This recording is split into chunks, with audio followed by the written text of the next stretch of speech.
Hello, today I'm going to show you how to set up a Google Meet or a Google Hangout right from your Google Calendar. So you can see I'm going to go to April 3rd, and in it I just clicked and I put virtual meeting with team. I'm going to go to more options, and then I'm going to simply go down here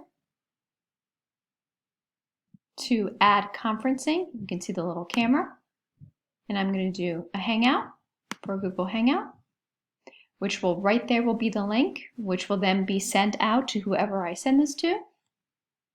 And so I'm going to put an address in here of someone that I would like to add, and then you will see that I click save. I will send yes, and out it goes.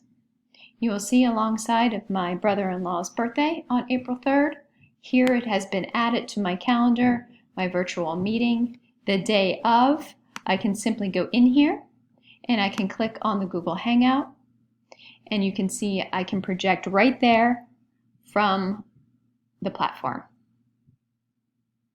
If you have any questions, let me know. Thanks.